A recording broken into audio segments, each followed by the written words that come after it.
Boa noite, meu nome é Ana Carolina, sou pediatra e sou toxicologista e hoje eu tenho a missão de falar para vocês em 10 minutinhos um pouco sobre escorpionismo.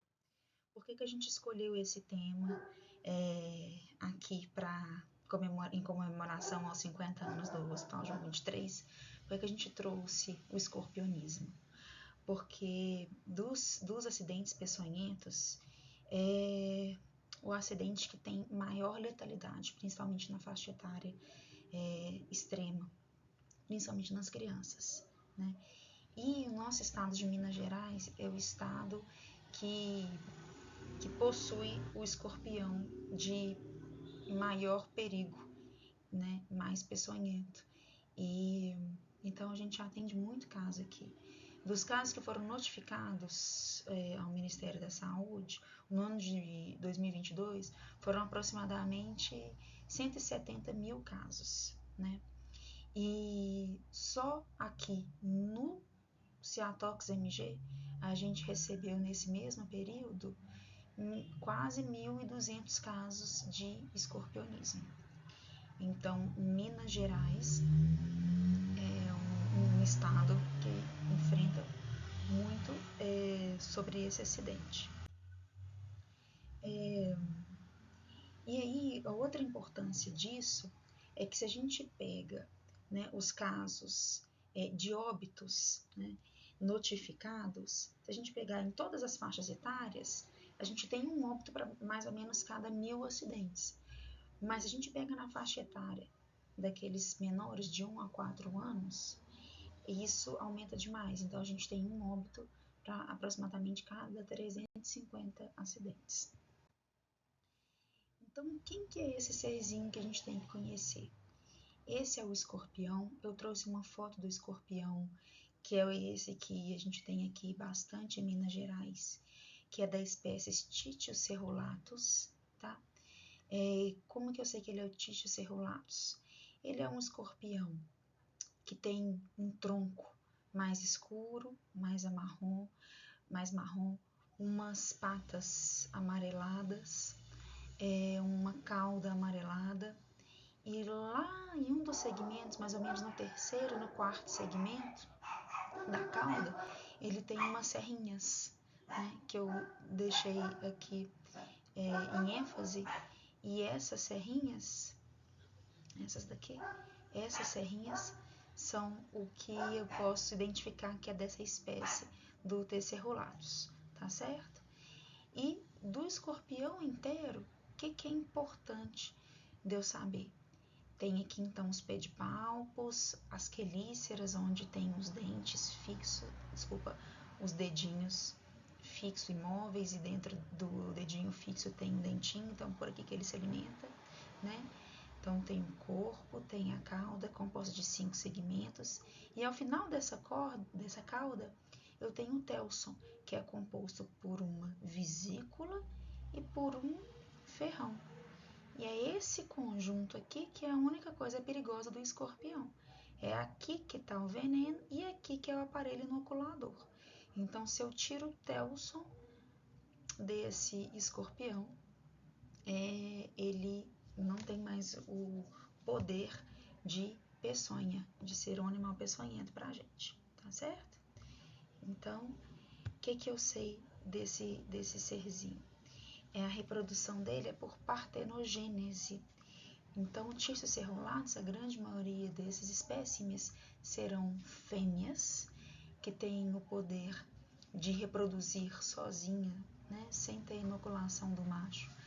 20 escorpiões, mais ou menos, a cada gestação, e mais ou menos 2 gestações por ano, tá?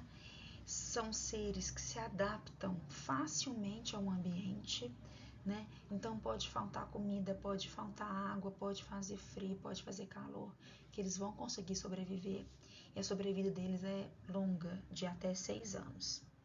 Outra coisa que eu sei deles é que eles alimentam de coisas básicas, é aranha, é grilo, é barata, é mosca, tudo isso que vive em entulho, que vive em lixo, que vive em terreno abandonado, né?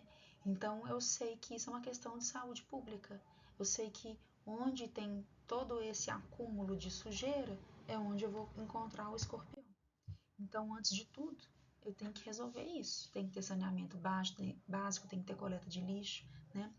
Mas eu também tenho que saber umas medidas básicas que são: se eu vou calçar um sapato, se eu vou vestir uma roupa, se eu vou enrolar numa toalha.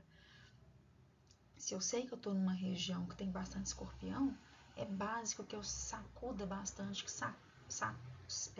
chacoalhe bastante minha roupa, né? Para eu acabar não sendo picada. Outra coisa é que ele tem hábito noturno. De dia ele vai ficar escondidinho debaixo de pedra, de entulho. Então a gente fala que a galinha é um bom predador para ele, porque é de dia que ela vai começar a ciscar ali aquele solo, aquele terreno, aí ela acaba encontrando e matando esse escorpião, tá? Não existe vou usar um pesticida aqui que vai acabar com o escorpião. Não tem. Eles não morrem com um pesticida. Quem morre, claro, é o alimento dele. Então eu posso ali eliminar a barata daquele lugar e aí, consequentemente, eu posso eliminar o escorpião daquele lugar. Bom, e o que esse veneno, quando ele age no meu paciente, o que ele faz? Acho que ele faz praticamente tudo, né? Ele faz alterações ali de canais de sódio, acaba despolarizando terminações nervosas, e aí ele age, sistema nervoso autônomo, faz aquela descarga adrenérgica, ao mesmo tempo ele faz aquela descarga colinérgica, ao mesmo tempo tem liberação de hormônios que fazem alteração de vasodilatação, alteração de permeabilidade. Então, é uma miscelânea de sinais e sintomas que esse paciente apresenta. E graças a Deus, o Brasil produz o antídoto contra isso, que é o soro contra o veneno do escorpião. A gente tem 3 laboratórios que têm o know-how de como produzir esse soro, tanto em São Paulo, quanto em Belo Horizonte, quanto em Niterói, no Vitão Brasil. E esse soro pode ser o soro escorpiônico ou pode ser também o soro antiaracnídeo. Todos eles têm uma fração capaz de combater o veneno circulante. Claro que aquele veneno que já atingiu o tecido, já está causando todos os sintomas no paciente, isso a gente não vai conseguir reverter, mas aquilo que ainda está circulante, a gente consegue reverter. Eu faço esse soro, uma dose única, eu faço EV rápido de 5 a 10 minutos, não interessa o peso, né? Tanto criança quanto adulto vão receber o mesmo volume de soro. O que interessa é a manifestação desse paciente. Como que eu considero a gravidade do caso para eu saber quantas ampolas que eu vou fazer nesse paciente. Tá? E a gravidade do caso vai depender muito da espécie do escorpião. Então, aqui em Minas Gerais, a gente não tem para onde correr, porque a nossa espécie é a mais perigosa. Vai depender muito da quantidade do veneno que aquele escorpião inoculou. Então, claro que se for um filhotinho pequenininho, aquele telson é pequeno, com uma vesícula pequena, com o aparelho inoculador pequeno, ele tem menos veneno. A massa corporal da vítima é muito importante. Então, claro que as crianças pequenas, elas são mais vulneráveis ao soro e à suscetibilidade individual do paciente. Você pode pegar um rapagão de 16 anos super forte que acaba tendo manifestação de envenenamento. Então, vou falar aqui de casos. Como é que a gente pode receber esse paciente? Como é que cada caso pode variar? Felizmente, a grande maioria dos casos, a gente pode falar 90% dos casos, a gente vai falar que é esse caso 1 aqui que eu coloquei, que é o caso leve, que o paciente vai ter manifestações locais somente, tá? Que manifestações são essas? Dor, basicamente. Porque você vai olhar a pele do paciente, você não vai ver nada. Você não vai ver uma pápula, um edema importante, um rubor importante, não tem nada disso. Muitas vezes a gente não vê nada. Muitas vezes o que a gente vê? Uma sudorese local, então você vê, tá tudo molhadinho ali no local. Se for um local que tem pelo, às vezes a gente vê os pelos todos eriçados, né? E o paciente fala que tá com uma sensação de formigamento. Isso tudo ali no local, não tem nada sistêmico, tá? Se esse paciente se apresenta assim para mim, põe a mão para os céus, graças a Deus, o que eu vou fazer para esse paciente? Tratar a queixa dele, que é a dor. Como? Do jeito que for necessário. Cada paciente tem seu limiar de dor. Então, eu posso fazer um analgésico simples, não deu, tem que associar ali um opioide, não deu, posso fazer um benzodiazepínico, não deu, posso fazer um anti-inflamatório. Compressa quente no local responde muito bem. Esse paciente eu vou ficar observando ali. Se for adulto, eu deixo ele de 4 a 6 horas de observação. Se for criança, eu deixo pelo menos 12 horas de observação, né? O que eu tenho que observar? Eu tenho que observar sinais de gravidade. É por isso que ele está ali. Graças a Deus, 90% vai ser leve, não vai ter sinal de gravidade nenhum. Mas o que eu estou olhando? Eu tenho que... Eu falei que ele atua no sistema nervoso autônomo. Eu tenho que ficar atenta ali para descargas adrenérgicas, né? Aquele paciente taquicárdico, hipertenso, né? Bom, a grande maioria vai estar, porque primeiro ele acabou de ser picado por um escorpião, porque ele está com muita dor, porque ele está muito assustado, né? Então eu tenho que tirar esse viés, por isso que eu sempre falo que a analgesia é soberana.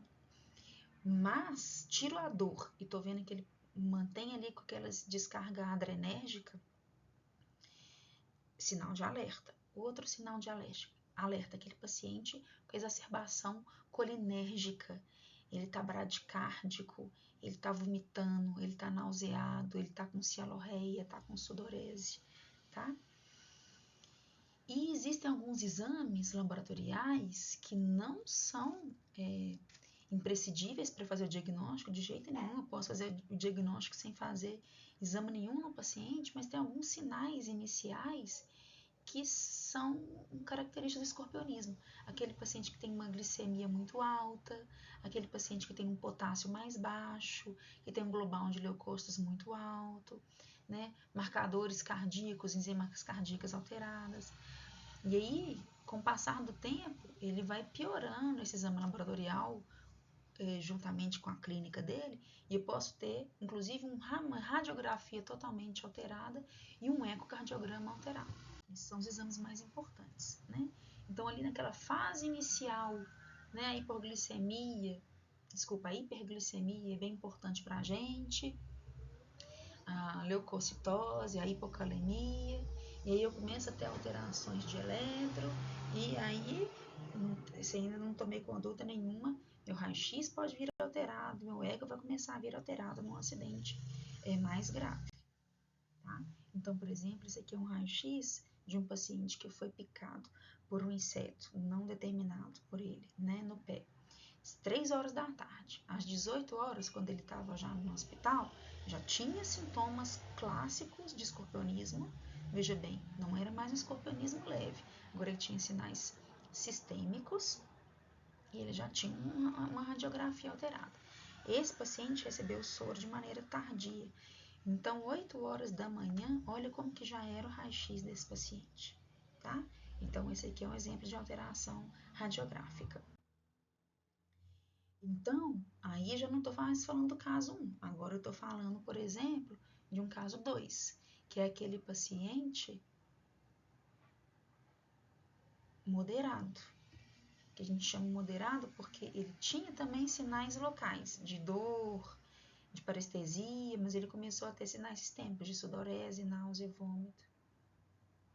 E aí, qual que é a conduta que eu vou ter para esse paciente? Esse paciente, além daquela analgesia que eu vou fazer, eu já tenho que entrar com soro, tem que evitar hiperidratação, e esse paciente eu tenho que ficar pelo menos 24 horas, se eu fizer o soro, 24 horas após a administração do soro, para entender como é que vai ser o desfecho dele, né? E esse é o paciente grave, é o caso 3. Ele é muito parecido com o moderado, mas é tudo muito mais exacerbado. Então não é uma sudorese discreta, é uma sudorese profusa, são vômitos coercíveis, ele tem cialorreia, rinorreia, tremores, ele tem bradicardia, ele tem alteração do sensório, né? Então, em vez de 2 ampolas, eu vou fazer 4 ampolas para esse paciente. Esse paciente, eu vou pedir monitorização no CTI para ele, né? Uma monitorização rigorosa. Esse paciente, eu começo a pedir exames laboratoriais, exames complementares, entender se ele já está entrando num caso de disfunção sistêmica, né? O que eu tenho que ficar muito atento para alterações cardiovasculares e alterações do aparelho respiratório, né? Cardiovascular, o desfecho desse paciente, ele vai entrar numa insuficiência cardiovascular, uma insuficiência cardíaca, né? Que vai acarretar tanto o respiratório dele pela congestão, né? Ele entra em edema agudo pulmonar cardiogênico, mas também por aquela alteração de permeabilidade que eu disse, ele começa a fazer um edema pulmonar também não cardiogênico, né? Isso é um desfecho de gravidade do paciente, né? Então, tem paciente que infelizmente chega pra gente, como esse caso 4 aqui, ele chega pra gente tardiamente, e aí ele não tem mais aquele quadro clássico de descarga adrenérgica, descarga colinérgica, ele não está mais suando, ele não está mais vomitando, ele não está bradicárdio. Esse paciente já passou por essa fase, agora ele já chega para a gente num desfecho grave. Ele está exausto, ele está prostrado, pele pegajosa, ele está em choque cardiogênico e edema agudo pulmonar. Ainda vai receber todo o cuidado do soro, 4 ampolas, independente de se for adulto ou criança. Mas esse paciente agora vai ser manejado no CTI. Provavelmente vai precisar de aminas vasoativas, né? De hidratação com todo o manejo ali, com diurético ou não. Exames complementares que vão acompanhar a evolução desse paciente. Bom, pessoal, então é isso que eu tinha para falar para vocês. Então, um acidente muito grave, muito importante, que precisa de uma sensibilidade do médico se ele recebe esse paciente, principalmente se trata de um acidente não identificado como escorpião, mas sabendo que a gente mora nessa região que é tão prevalente esse acidente, a gente sempre lembrar do escorpionismo, né, para tentar correr com diagnóstico e tratamento para o paciente. Deixei aqui então algumas perguntas que normalmente o pessoal faz. Eu falei assim, faz o soro lá em 5, 10 minutos, né? Aí, o grande medo do pessoal é falar assim, gente, mas espera lá, vou fazer esse soro, é um soro heterólogo, o paciente pode ter uma reação de anafilaxia, será que eu não preparo esse paciente antes, faço um corticoide, faço um antihistamínico? Vamos diluir esse soro bastante para ele correr bem lentinho no paciente? Não, de jeito nenhum, tá? Tem estudo que mostra que não adianta eu fazer essa pré-medicação nesse paciente, em qualquer soro heterólogo que eu vá fazer, tá? Principalmente no escorpionismo, porque esse paciente já está com uma descarga adrenérgica muito importante, se eu estiver tratando esse paciente ali na fase inicial. Então, ele está com aquela descarga adrenérgica e colinérgica, e a própria adrenalina circulante já é um fator protetor para uma anafilaxia que ele possa ter o soro. Então, normalmente, esse paciente moderado e grave, ele não vai ter reação. Eu fazendo uma pré-medicação nesse paciente, eu acabo perdendo tempo de tratamento para esse paciente. E outra coisa, eu não vou diluir esse soro e fazer ele lentinho. Eu quero que ele haja o mais rápido possível, porque ele só vai atuar naquele veneno circulante que está ali, ainda na corrente sanguínea do paciente. Tá? Então, eu quero fazê-lo rápido, sem diluir e sem fazer nenhuma medicação. Ele está ali na sala vermelha. Se ele tiver uma anafilaxia, que pode ocorrer em qualquer soro heterólogo para qualquer peçonhento, eu trato a anafilaxia com epinefrina e depois os outros medicamentos necessários. Tá? Mas lembrando então que o escorpionismo grave, ele tem menor chance de fazer anafilaxia, justamente porque o veneno já dá essa descarga adrenérgica no paciente. Carol, chegou um paciente para mim, ele está assintomático, mas foi agora, há pouquinho tempo. Tem certeza que eu não vou fazer o soro nesse paciente? Não, eu não tenho certeza. Principalmente se eu estou falando de uma criança pequena. Lembra que lá nos dados do Ministério da Saúde, é muito alta a mortalidade daquelas crianças até 4 anos de idade. E aí eu sei que esse paciente pode ficar muito grave. E também não sei que recurso que eu tenho aqui, próximo ao meu hospital, né? Fiz o soro no meu paciente, mas eu sei que aquele veneno que já atingiu ali coração, que já fez toda aquela alteração de permeabilidade, que já está fazendo alteração de permeabilidade no meu pulmão, já está começando a edema agudo pulmonar, que isso daí eu não vou reverter com o soro, né? Então, principalmente se eu tô falando que eu tô ali num lugar longe, não tem um CTI próximo, não tem muito recurso, o nosso hospital orienta, a nossa equipe orienta de se é uma criança lactente, um acidente precoce, se essa criança tiver assintomática, convém fazer 2 ampolas de soro antiracnídeo ou antiscorpiônico nesse paciente. Colocando na balança, é melhor eu fazer esse soro pensando que esse paciente pode ter um desfecho mais grave. Nossa, mas eu fiz o soro, ele não tinha aquela descarga adrenérgica, ele fez uma anafilaxia. Tudo bem, faz adrenalina em M nesse paciente. Faz corticoide, antihistamínico, beta 2, oferece oxigênio, trata a anafilaxia. Mas, né, isso é menos grave do que se esse paciente evoluísse com um escorpionismo grave. Fiz o soro, continuo monitorizando esse paciente. Ele está bem, não teve nada de gravidade. Depois de 24 horas eu posso liberar esse paciente com tranquilidade. Outra coisa que é muito importante é como é que você sabe esses dados todos, essa prevalência toda do escorpionismo no nosso país, principalmente em Minas Gerais? Porque a gente notifica. Então, animais peçonhentos a gente tem que notificar. Tem uma maneira de eu conseguir ter um embasamento para eu pedir o soro, para eu estimular a produção de soro no nosso país. O soro que a gente usa é soro brasileiro, né? Então, os acidentes por animais peçonhentos são notificados, a gente encontra a ficha de notificação no portal da internet, tá? Então, aqui, ó, para esses animais peçonhentos, eu tenho aqui, ó, eu marco aqui escorpionismo para esse paciente, tá certo? E tem mais essa ficha, eu trouxe só esse basicão aqui.